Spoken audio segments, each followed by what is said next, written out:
Hi everyone, I am ज्योति और हम हाजिर हैं एक नई मजेदार कहानी के साथ। इसका टाइटल है सफरनामा और इसे लिखा है शेखर ने।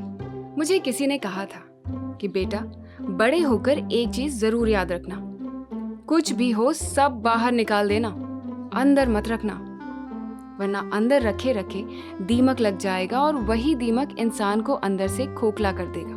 तो जब भी मौका मिले निकल जाना अंदर दबी हुई चीजों को बाहर निकालने के लिए। बस मैं निकलने लगा।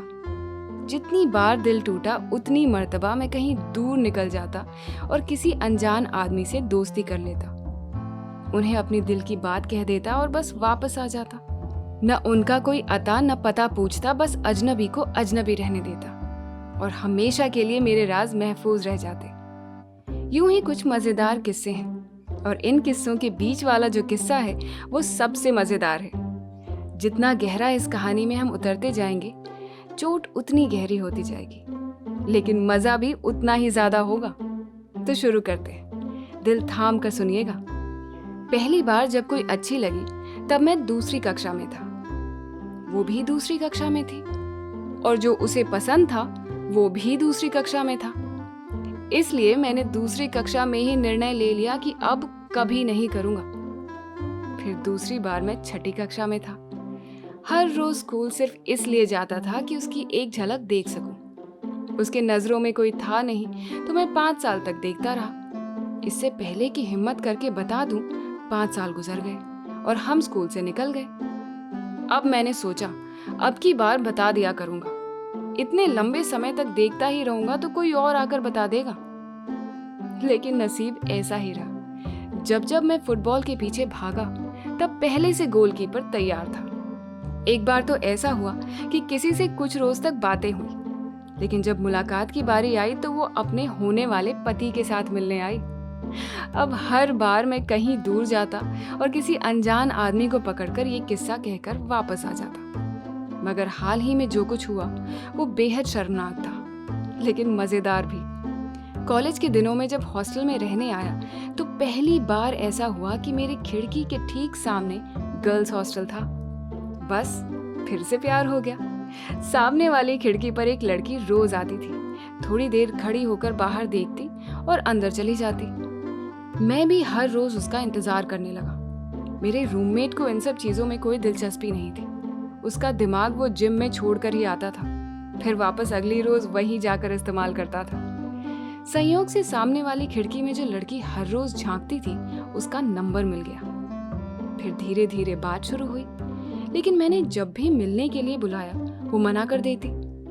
जब मैं उसको देखने खिड़की पर आता तब मेरा रूममेट घंटों तक खड़े होकर आईने में अपने आप को ही निहारता। कभी कभार तो ऐसा लगता था कि वो किसी रोज अपने आप को उसी आईने में चुनवा देगा। खैर, बातें बढ़ती गई, मगर सिर्फ व्हाट्सएप पर। हम सामने कभी नहीं मिलते और जब जब वो मेरे बगल से होकर गुजरती तो मुझे ऐसे अनदेखा करती जैसे मैं कोई अजनबी हूँ। और इसी बात को लेकर हमारे बीच अक्सर झगड़े हुआ करते थे। वो कहती थी ये सब गुप्त रहे तो अच्छा है। मैंने कहा मैं तो खुशी के मारे पूरे कॉलेज को बताकर आया हूँ, भला तुम किससे छुपा रही हो। इस बात पर फिर झगड़े होते। अंत में मैं ही माफी मांगता और फिर मामला रफा दफा हो जाता। मुझे बीच बीच में दौरे पड़ते। हर बार किसी न किसी तरीके से मिलने का बहाना करता और वो इस तरीके से नाराज होती जैसे मैंने सरहद पार बिना वीजा के जाने की बात कह दी हो। देखते ही देखते 3 साल गुजर गए। मेरा रूममेट अब मुश्तंडा बन चुका था। अब वो अपने आप को मिरर में देखता तो पूरा आ न पाता था। उसे लेफ्ट राइट कर बारी बारी अपने आप को देखना पड़ता था। अचानक मैंने एक रोज उसमें तब्दीली देखी। 3 साल में पहली बार देखा था कि वो दिन दिन भर गायब रहने लगा। मुझे बड़ा अजीब सा लगता था। मैंने सोचा ये नया नया मैदान में आया लड़का गोलकीपर से दोस्ती कर लिया है लगता है, और मैं आज तक डिफेंड कर रहा हूँ। मैंने भी ठान लिया कि अब मैं फॉरवर्ड खेलूंगा। बस एक रोज मैं साथ फिल्म चलने की जिद करने लगा। उसने कहा इतना ज्यादा मिलना ठीक नहीं है, मगर मैंने कहा मिले ही कब। उसने तुरंत कहा कल ही तो मिले थे। मुझे अब और अजीब सा लगा। मैंने सोचा कुछ गलत हो रहा है क्या। मेरा कोई जुड़वा भाई है और माँ ने मुझसे अब तक छुपा कर रखा है उसे।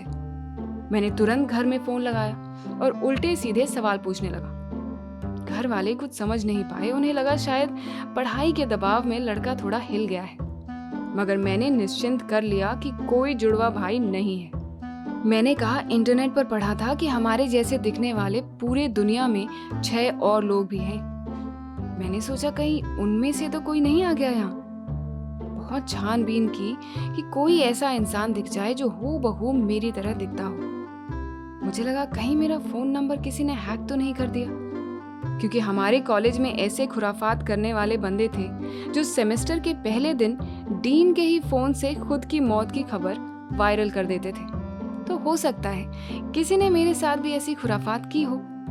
एक एक बंदे से पूछा, मगर कोई मानने के लिए तैयार ही नहीं था। 3 साल बाद अब मैं सीनियर बन चुका था, तो कोई ऐसी गुस्ताखी मेरे साथ कर दे तो ये बर्दाश्त से बाहर है। कुछ दिन गुजर गए, मगर कुछ हाथ न लगा।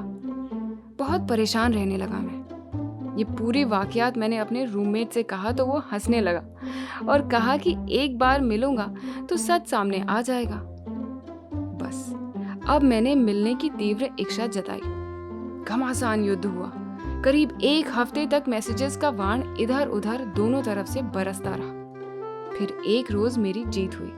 वो बगल वाले सेंट्रल मॉल में सिनेमा देखने जाने के लिए तैयार हो गई। मेरे लिए ये वो दिन था जो बचपन से आया ही नहीं था। बहुत उत्साहित था मैं अंदर से। पिछली रात को मैंने अपनी जीत का जश्न मनाया और सारी रात अगले रोज होने वाली मुलाकात को लेकर सोचता रहा। करवटें बदलता रहा और मुस्कुराता रहा। सो नहीं पाया रात भर और सुबह होते ही निर्धारित समय पर सेंट्रल मॉल में ग्राउंड फ्लोर पे पहुंच गया। थोड़ी देर बाद वो रिक्शा से उतरकर आई और आकर मेरे बगल में ऐसे खड़े हो गई जैसे वो किसी का इंतजार कर रही हो। मैंने सोचा ये क्या बात हुई, हम रॉ और आईएसआई के एजेंट थोड़ी हैं। थोड़ी देर में बस उसे देखता रहा। बड़ी बेचैनी से वो किसी का इंतजार कर रही थी। 15 मिनट हो गए मगर उसने एक नजर पलटकर नहीं देखा।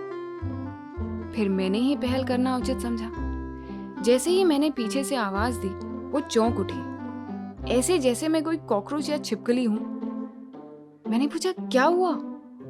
उसने कहा कहाँ है वो? मैंने पूछा कौन? उसने कहा समीर। मैंने सोचा समीर? उसने कहा हाँ, उसने मुझे मूवी देखने के लिए बुलाया था। तब पहली बार मैंने उसकी आंखों को गौर से देखा। वो बात तो मुझसे कर रही थी मगर देख कहीं और रही थी। थोड़ी देर तक कुछ समझ नहीं आया, पर फिर पता चला कि उसकी नजरें टेढ़ी हैं। दरअसल समीर मेरा रूममेट है, वही जो दिन भर ठीक उसी समय आईने में अपने आप को देखता था जब मैं इन मोहतरमा को देखने खिड़की पर आता था। अब समझा कि वो समीर को देखने आती थी। समीर शायद इसलिए मुझ पर हंस रहा था। मैंने तुरंत पूछा, तुम इतने दिनों से मुझसे बात क्यों करती थी? उसने कहा कि शायद तुम किसी रोज मुझे समीर से मिलवाओ, इसलिए करती थी। थोड़ी देर बाद समीर आ पहुंचा। मुझे गहरा धक्का लगा। दोनों हंस रहे थे तो मैंने भी झूठी हंसी दिखाई, लेकिन अंदर तो मेरे लावा निकल रहा था। इस लावा को शांत करने मैं तुरंत निकल गया नजदीकी हिल स्टेशन पर। वहां हिल स्टेशन पर मौजूद सनसेट पॉइंट पर मैंने एक आदमी को अकेले बैठे हुए देखा। उसके पास गया, वहां कुछ देर बैठा और फिर रो रो कर सारी कहानी बता दी। वो इंसान बार बार मेरे कंधे पर हाथ सहलाकर मुझे सहानुभूति जता रहा था। मैं धीरे धीरे अपने आप को संभालने लगा और फिर अचानक से एक और आदमी आया। इतनी देर से मेरे बगल वाले आदमी के मुंह से मैंने एक आवाज तक नहीं सुनी थी, मगर उस आदमी के आने से इसने उसे नाम से तमड़ू कहकर पुकारा। तमड़ू का मतलब तेलुगु में भाई होता है। बाद में पता चला दोनों भाई हैदराबाद से घूमने आए थे।